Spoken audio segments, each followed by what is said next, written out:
Armenia might beat you. Հնարավոր է Եվրամիությանը իրենցից շուտ միանաք, You might join the EU բայց before դուք they էլ մի քիչ Ռուսաստանի խնդիր ունեք, բան վարչապետ ձեզ ինչն է problem. կանգնեցնում, Prime հետ Minister, what պահում։ is holding you back? Ոչինչ մեզ հետ չի պահում, քանի որ մենք նոր ենք ընդունել օրենք Եվրոպական միությանը անդամակցելու գործընթացը սկսելու մասին։ Նախ եւ առաջ թույլ տվեք մեր մտահոգությունը հայտնել եւ ցավակցություն կապված Իրանի վրա Իսրայելի վերջին հարձակման հարվածի հետ, որը կասկածի տակ է դնում, հարցականի տակ է դնում այն փխրուն կայունությունը, որն ունենք տարածաշրջանում, եւ մենք շատ մտահոգված ենք։ Եվ շարունակելով դա, ու ընդհանուր առմամբ դուք նշեցիք, որ Ռուսաստանի խնդիր կամ ռուսական զորք ունեք ձեր տարածքում, որը խնդիր է եղել այլ երկրների համար, որոնք փորձում են Եվրամիությանը միանալ։ Եվ ես ցանկանում եմ Իրանի վրա Իսրայելի հարվածի եւ Իրանի հնարավոր արձագանքի հարցին հարց ու պատասխանի ժամանակ հասնել։ Ուրախ եմ, որ այդ հարցը առաջ քաշեցիք, դրա մասին էլ կխոսենք, բայց երբ ես Երևանում էի անցյալ տարի, քաղաքը ընդդիմադիր քաղաքական կուսակցության կիրակնորյա երթի պատճառով կաթվածահար էր, քաղաքի կենտրոնը սառեցված կարծես դներ։ Ռուսական զորք ունեք նաև ձեր տարածքի մի մասի վրա, Եվրոպական միությունն էլ էներգետիկ կախվածություն ունի Բաքվից, ինչը խնդիր է։ Կարող եք լսարանին ներկայացնել ինչ ուղղություններով, ինչ հարցերի ուղղությամբ եք աշխատում Եվրամիության անդամակցելու համար։ Արդեն ասացի, որ վերջերս ընդունել ենք օրենք, խորհրդարանն ընդունել է օրենք Եվրամիությանը անդամակցելու գործընթացը սկսելու մասին։ Եվ այժմ մենք շատ սերտ համագործակցություն ունենք Եվրոպական միության հետ։ Մյուս կողմից, սակայն, մենք մտադիր չենք մեր կապերը Ռուսաստանի հետ խզել, քանի որ մեր քաղաքականությունը, մեր արտաքին քաղաքականությունը հավասարակշռված եւ հավասարակշռող է։ Դա է մեր ռազմավարությունը։ Մյուս կողմից դուք նշեցիք երթերը։ Ես կարծում եմ երթերը շատ սովորական երևույթ են ցանկացած ժողովրդավարական երկրի համար, քանի որ շատ կարևոր է իմանալ, որ Հայաստանում մենք հուսալի մեխանիզմ ունենք ազատ եւ ժողովրդավար ընտրությունների համար, որոնցով ձևավորվում են խորհրդարանը, կառավարությունը եւ Հայաստանի քաղաքացիները միշտ հնարավորություն ունեն իրենց կարծիքը արտահայտելու, բայց շատ կարևոր է նշել, որ ժողովրդավարությունը մեզ համար ռազմավարություն է։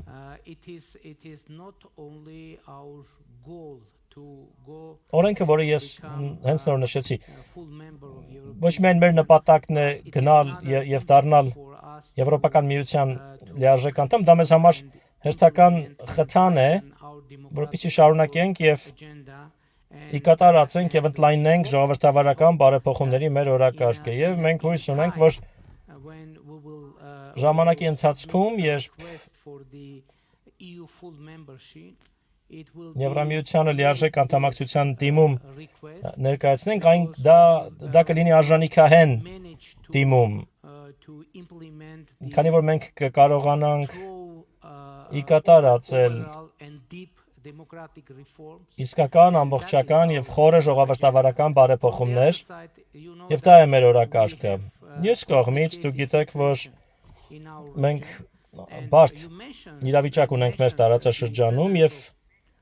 դուք էլ նշեցիք ռուսական զորքի արկայությունը մեր երկրում, ներկայությունը մեր երկրում, բայց ես ուզում եմ նշել, որ նաեւ եվրոպական դիտորդների առաքելություն ունենք մեր երկրում, ովքեր դիտարկում են Ադրբեջանի հետ սահմաններին վիճակը եւ մյուս կողմից վերջին տարիների ընթացքում ռուսական զորքի մեր երկրում ներկայության մասշտաբը նվազել է, բայց մյուս կողմից մենք հիմա խնդիր չենք դնում ավարտել ռուսական զորքի ներկայությունը, բայց մենք այլ խնդիր ենք դնում։ Մենք խնդիր ունենք տարածաշրջանի երկրների հետ մնայուն տևական խաղաղություն հաստատել մեր տարածաշրջանում։ Եվ գիտեք, որ այս տարի մենք կարողացանք Ադրբեջանի հետ ավարտին հասցնել խաղաղության պայմանագրի շուրջ բանակցությունն դրական արդյունքով։ Ի նկատի ունեմ տեքստի նախագիծը երկկողմ համաձայնեցվեց եւ երկկողմ հաստատում ստացավ եւ հիմա ժամանակն է ստորագրելու խաղաղության պայմանագիրը։ Եվ այժմ մենք Ադրբեջանի հետ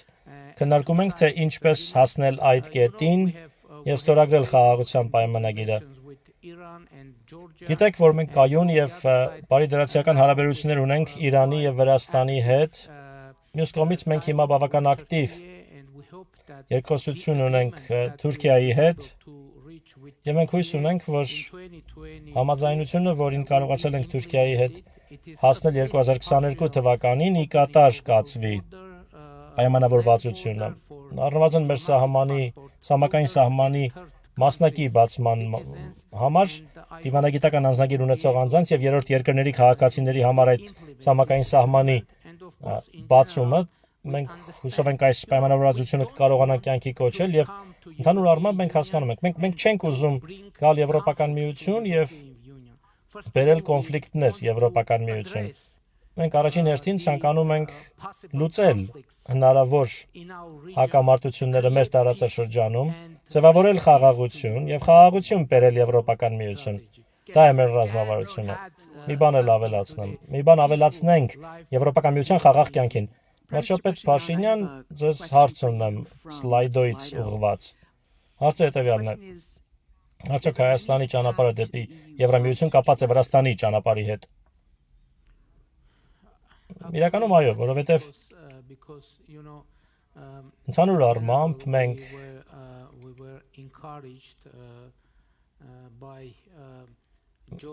ողջորված էինք տեսնելով, որ Վրաստանը Եվրամիության տեխնացուի կարգավիճակ է ստացել։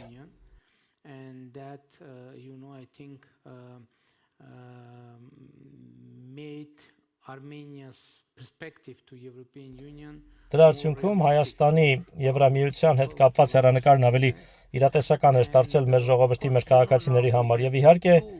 գիտեք, հիմա երկու հարևան երկրներ ունենք, որոնք Եվրոպական միության անդամակցության տեխնացուներ են, Թուրքիան եւ Վրաստանը, եւ իհարկե ավելի իրատեսական կլիներ Հայաստանի համար դառնալ Եվրոպական միության անդամ, ունենալով հարևան կամ Եվրոպական միության անդամ լինել կամ դառնալ հարևան երկրների հետ միասին կամ հարևան երկրի հետ միասին։ Դա նշանակում է ունենալ Եվրոպական միության հետ ընդհանուր ցամաքային սահման։ Այսպես Էլեոնորա Տաֆուրո աշխատում է Միլանում գտնվող գիտահետազոտական SP կենտրոնում։ Հարց պարոն Փաշինյանին, ես ձեզնից հարցազրույց վերցնելու պատիվ ունեցա Միլանում 2019 թվականին, երբ Հայաստանի Եվրամիության անդամակցելու հեռանկարը գիտական ֆանտաստիկայի ժանր կարող էր թվալ այն ժամանակ, բայց հիմա հարցս վերաբերում է Եվրասիական տնտեսական միությանը Հայաստանի անդամակցությանը։ Ինչպես գիտեք, դա շատ կարևոր խոչընդոտ է ապագայում Եվրոպական միությանն անդամակցելու ճանապարհին։ Ինչպես եք այս խնդրին վերաբերվում, ինչպես եք լուծելու այս երկընտրանքը։ Շնորհակալություն, պարոն վարչապետ։ Շնորհակալություն հարցի համար։ Մենք իհարկե հասկանում ենք, որ մենք չենք կարող լինել Եվրասիական տնտեսական միության եւ Եվրոպական միության անդամ միևնույն ժամանակ, եւ բնականաբար ապագայում ինչ որ պահի մենք պիտի որոշում կայացնենք։ Մեզ անհրաժեշտ կլինի որոշում կայացնել, բայց շատ կարևոր է, որ որոշումը կայացվի Հայաստանի քաղաքացիների կողմից։ Իհարկե կառավարության առաջնորդմամբ եւ Հայաստանի խորհրդարանի առաջնորդմամբ, ինչպես արդեն ասացի, քանիցս ասացի,